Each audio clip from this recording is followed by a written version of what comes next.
예, 여기 그래서 62쪽에 보면 이제 10개, 7가지 명제를 해요. 문화는 일종의 진리조장과 도덕적 의무체계다. 그러니까 가치관, 진리, 정신적 산물이라는 거죠.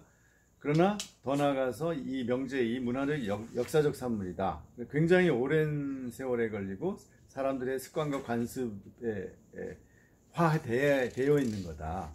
그러니까 누가 새로운 사상 하나 만들었다고 해서 그게 곧 문화는 아니에요. 그게 이제 점차로 영향을 주면서 사회변화로까지 일어나야죠. 루소의 사상이 일반 의지론이 소위 사회계약론, 그래가지고 프랑스 혁명을 통해서 실현되고 그 혁명 지도자들이 루소 사상을 받아들여서 그걸 실천했죠. 그리고 법을 만들고 사회구조를 개혁하고 그 결과 일반화되는 거죠. 이런 과정을 거친다는 거죠. 명제 3, 문화는 본질적으로 변증법적이다. 변증법이라는 건 항상 반대가 있어서 부정이 있어서 단순히 가는 게 아니에요. 계속 갈등과 투쟁과 그러니까 우리가 너무 평화주의면은 저희 그리스적인 쾌락주의, 에피크로스주의는 평화를 사랑해서 싸우는 걸 싫어해서 이렇게 오산 같은 데 와서 이렇게 여기 독선성 보면서 책이나 보고 이런 걸 좋아하는 거거든요. 이렇게 친구들 모아서 공동체 만들고 그래가지고는 안 되는 거예요. 문화전쟁 승리할 수 없어요. 나가서 현장에서 붙어야 되거든요. 4. 문화는 자원이며 자체로 권력이다. 이건 포스트 모더니스트들 또 저희 누구죠? 그람시 공산주의 이탈리아 공산주의자 얘기했죠. 문화 권력은 그렇죠. 왜냐하면 사회를 주도하고 지배하고 누가 영향력을 주느냐. 현대 정치 이론에서는 권력을 파워를 영향력으로 보거든요. 내가 영향력을 많이 내가 내 블로그나 그 유튜브 500만 명이 봐. 대한민국 1000만 명인데 유튜브를 매일 봐. 그러면 어때요? 청와대에서 나한테 전화가 온다니까. 네, 최 교수님 오늘 좀 이 정책에 대해서 의견을 듣고 싶습니다. 그 한마디 해주면 예 알겠습니다. 따르겠습니다. 이렇게 되는 거지. 1000만 명이 나를 따르는데 그런 거죠. 그러니까 영향력이 권력이다. 명제 5. 문화적 산물과 상징 자본은 중심과 주변이라는 엄격한 구조 속에 층화되어 있다. 층화. 그러니까 이 주류 언론이나 주류에서 이렇게 주도하는 세력에서 이게 움직이지 않으면 아무리 수가 많아도 이 퀄리티를 못 따라가는 거예요. 그들이 다 지배하니까. 6. 문화는 네트워크 내에서 생산된다. 혼자는 안 되고 이렇게 네트워크, 개교회는 안 되고 이 교회들의 네트워크. 그러니까 교단이죠. 일종의 우리로 말하는 그 교단이 어떤 문화적인 입장을 가지고 있어야죠. 정책이 있어야죠. 정치적인 입장도 어느 정도 그들 사이에서 갑론을박을 통해서 토론을 통해서 어떤 카톨릭처럼 계속 나와야죠. 그래서 만약에 우리나라 보수 합동 측에서 우리는 문재인 정부는 싫지만 빈부격차를 줄이는 정책, 그런 우리나라 민주주의를 위해서 꼭 필요하다고 생각한다. 그걸 줄이려면은 2가지 기업 친화적인 정책을 써서 중소기업이 일자리를 많이 만들도록 키워줘야 된다. 국제적인 기업을 만들어줘. 그 다음에 어쩌고 저쩌고 그 다음에 사회복지제도를 어떤 식으로 보충해야 돼. 이런 정도는 딱 한 몇 년에 한 번씩 탁탁 던져줘야 되는 거죠. 네. 그리고 합동층만 해도 한 몇백만 명, 200만 명, 250만 명 되잖아요. 거기에 굉장히 다양한 층이 있잖아요. 그럼 그 사람들이 지지 성명 막 내고 신문에다 크다랗게 광고 내고 조중동에다가 우리는 이 합동총회 이 사회 어떤 선언을 열렬히 지지합니다. 그러면서 거기를 위해서 내가 10억 원을 기탁하겠습니다. 이렇게 나와야지 사람들이 이 힘이 있구나 기독교가. 이 사람들이 그러고 괜찮네 이 사람들이. 이렇게 생각을 하도록 만들어야 된다는 거죠. 그래야 사회를 리드하죠. 지금 인구의 25%가 기독교인데 하여간 우리가 지금 그런 데서 실패하고 있는 거죠. 명제 6. 그래서 네트워크가 중요하고 명제 7. 문화는 자율적이지도 충분히 일관적이지도 않다. 그러니까 이게 그냥 어떤 하나의 논리만으로 설명이 안 된다는 거죠. 굉장히 복잡하게 되어 있다. 그 다음에 그러니까 많은 영역들이 상호작용과 상호 갈등을 겪으면서 형성되고 있다. 그 다음에 명제 8부터 8 봅시다. 문화는 가끔 아래에서 위로 변하지 위에서 아래로 변한다. 이게 관념론의 필요성을 또 얘기하는 거예요. 정신적 가치. 그래서 정신적 가치관을 새롭게 만들어내는 엘리트 그룹이 있어야 돼요. 그러니까 그런데 이제 내가 여기 독산성에서 두문불출하고 10년 동안 연구해서 앞으로 한국의 기독교의 미래 문화 변혁을 위한 거대한 프로그램을 하나 만들어내면 이제 그런 거죠. 이게 명성 밖에 있는 엘리트로부터 새로운 흐름이 나올 수 있는 거죠. 한번 해볼까? 그러니까 최고 수준의 상징 자본을 소유한 엘리트들의 지배적 사상과 도적 체계에 대한 도전, 이거죠. 그 다음에 명제 10 세계 변혁의 집중력은 엘리트들의 네트워크와 그들이 주도하는 제도들이 중첩될 때 극대화된다. 그러니까 결국 엘리트들이 어떤 그런 어떤 좀 사적인 그런 네트워크를 형성해서 그들이 제도 법이나 정치권을 통해서 이렇게 제도화할 때 극대화된다. 그런 거죠. 여기에 대해서 어떻게 생각하세요? 이 사람이 이제 구체적인 대안이거든요, 이게. 문제점은 없어요. 이렇게 하다 보면 거의 복음주의가 중시하는 영적인 관심, 구원에 대한 구원 사역의 중요성, 이런 거는 복음 전도의 중요성, 이런 거에 약화될까요? 확신해요? 도리어 강화될 수 있다 생각합니다. 그거는 뭐예요? 이런 걸 이끌어내는 리더들이, 기독교 리더들이 어떤 사람이냐가 중요합니다.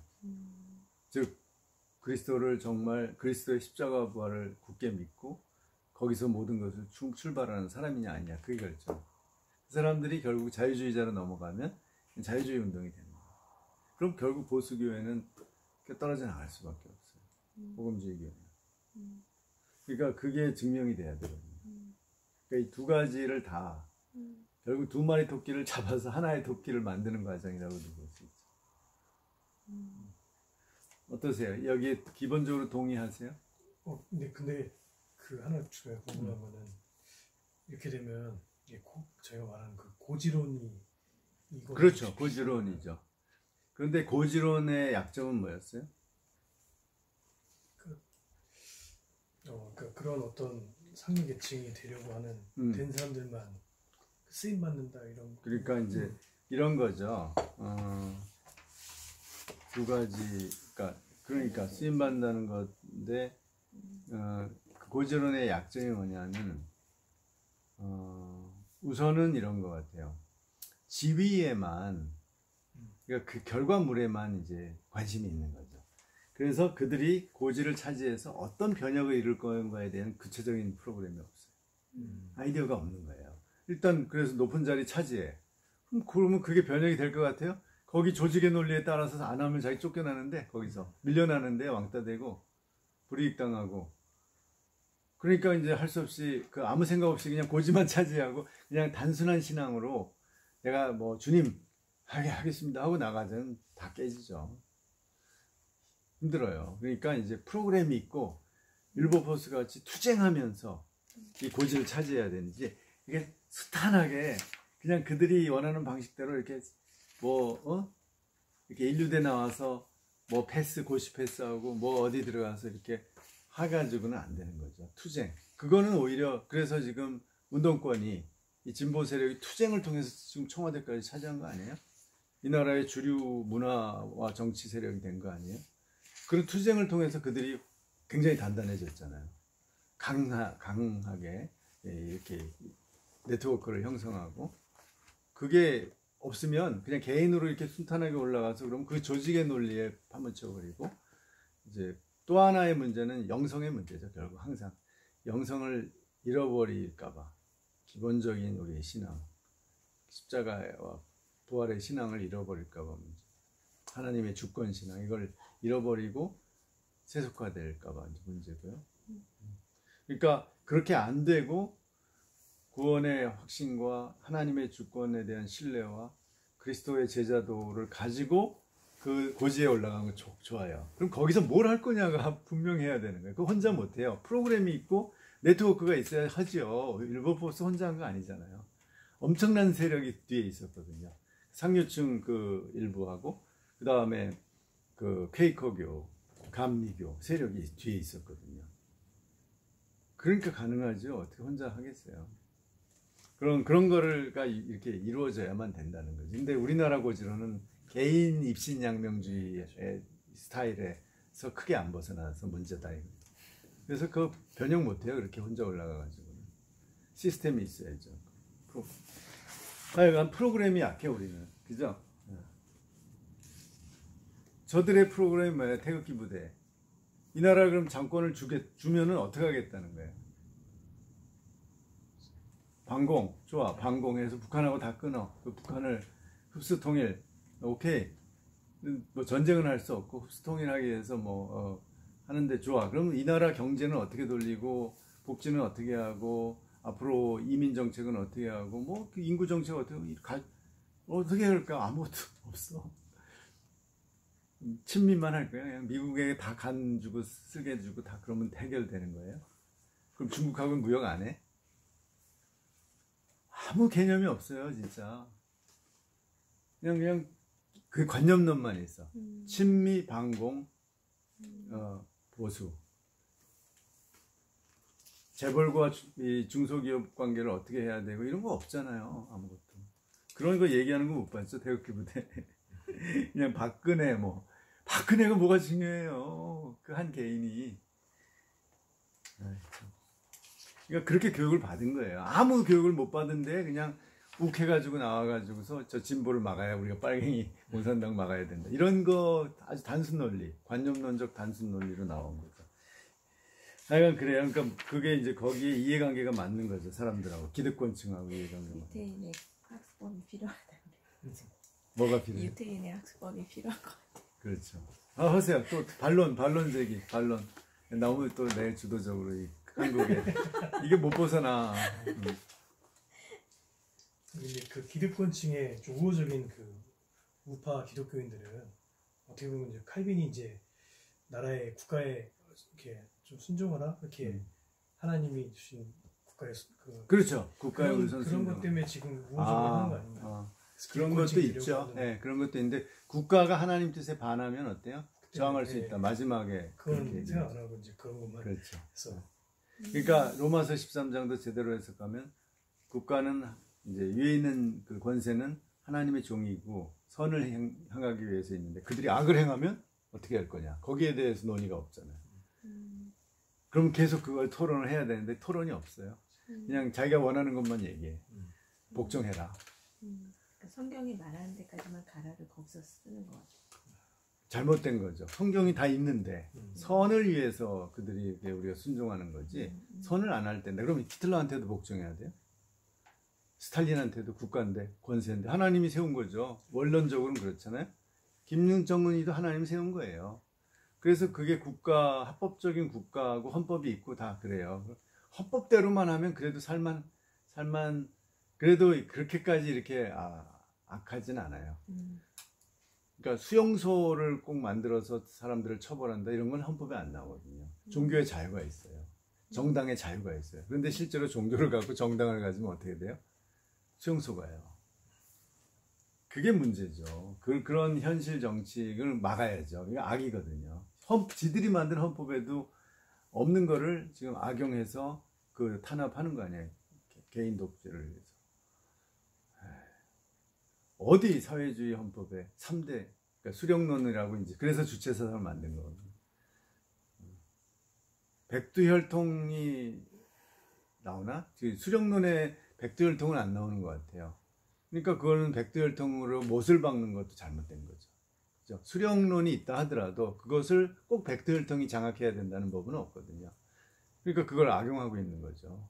우상화시켜가지고 세뇌시켜서 국민들을 타도해야 돼요. 내가 진정한 프롤레타리아라면 어떤 특정 혈통에게 이 수령의 지위를 준다는 것 그리고 대대로 충성한다는 건 있을 수 없어요. 사회주의 프롤레타리아 혁명과 공산주의 이념이 안 맞아요. 그렇게 해야 되는데 그렇게 하면 당장 죽으니까 삼족을 멸해버리니까. 하여간 예, 그러니까 이제 국민이 결국은 똑똑해야 되는데 그 국민을 그 교양하고 교육하는 건 역시 지식인들이에요.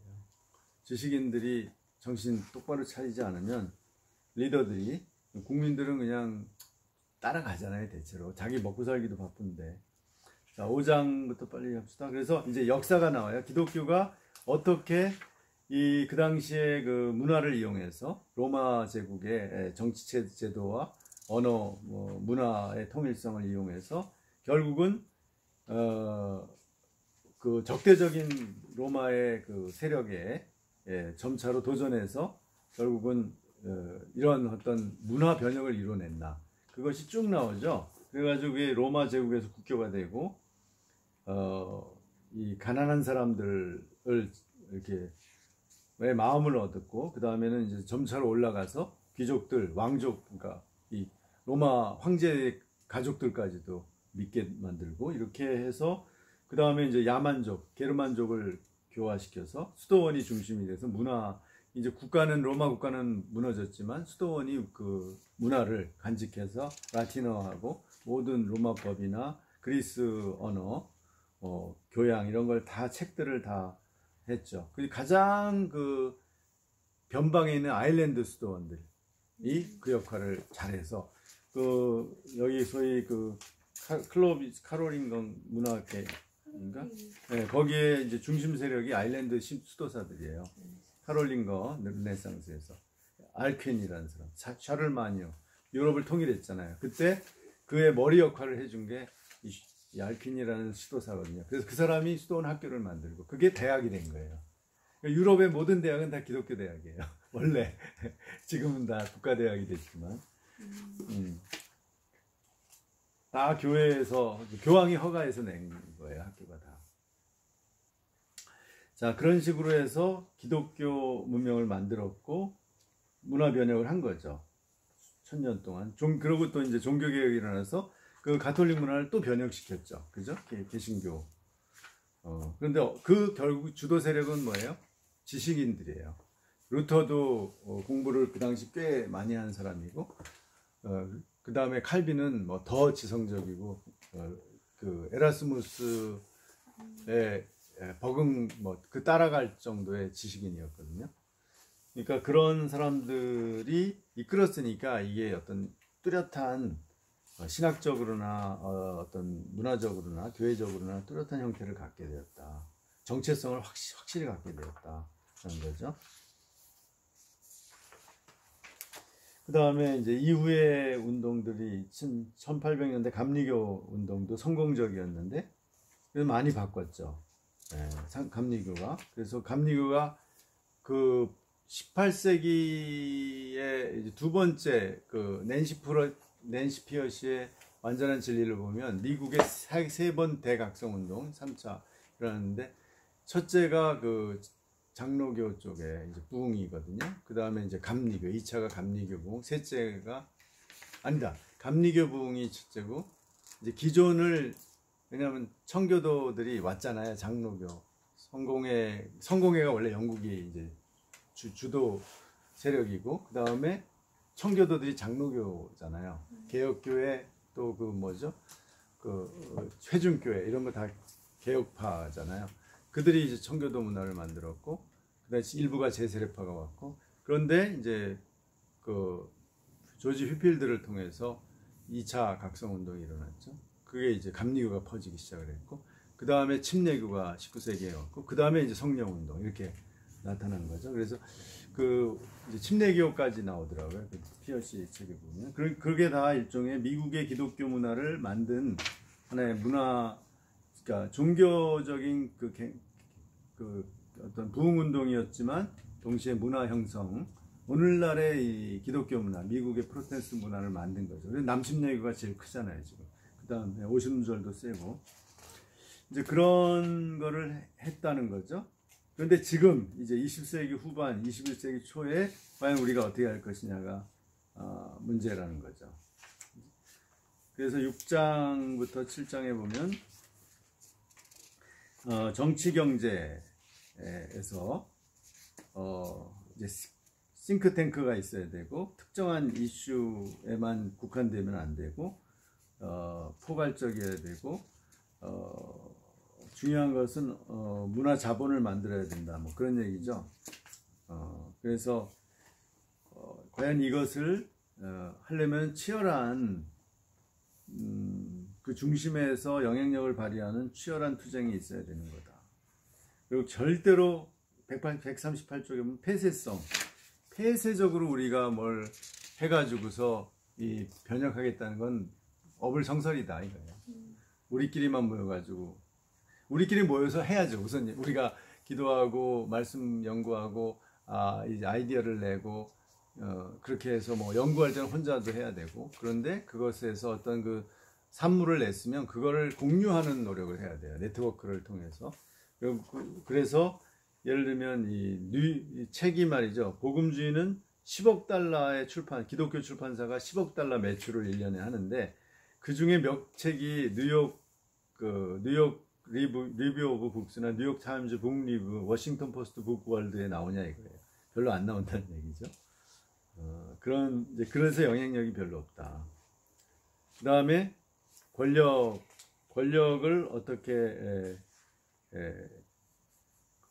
이제 관계할 거냐, 권력을. 그러니까 문화에서 강력한 143쪽에 보면 문화에서 가장 강력한 영향을 발휘하는 영역에 그들이 없다. 기독교인들이 없다는 거. 그 강력한 영역이 어디야? 그러니까 사회, 문화, 정치, 경제 이런 데에서 강력한 역할을 할 수 있는 그쪽에 들어가서 활동해야 되는 거죠. 뭐 요즘 인공지능, 인공생명 뭐 이런 데도 들어가야 되고 하여튼 뭔가 사회의 방향, 새로운 방향에 대해서 거기에 들어가야 돼요. 뭐 요즘 뇌과학 하면 크리스찬들이 들어가서 뇌과학 연구해야 되고 그래서 거기에 크리스찬들이 주도해서 뭔가 대안을 만들고 그것이 일반적으로 수용되도록 하는 노력을 해야 된다는 거죠. 그래서 결국은 이게 이제 사회적 권력을, 문화 권력을 차지하느냐 못하느냐 그 문제다 이거죠. 그래서 여기 150쪽에 아래에서 셋째 줄 150쪽에 이제 150쪽이요.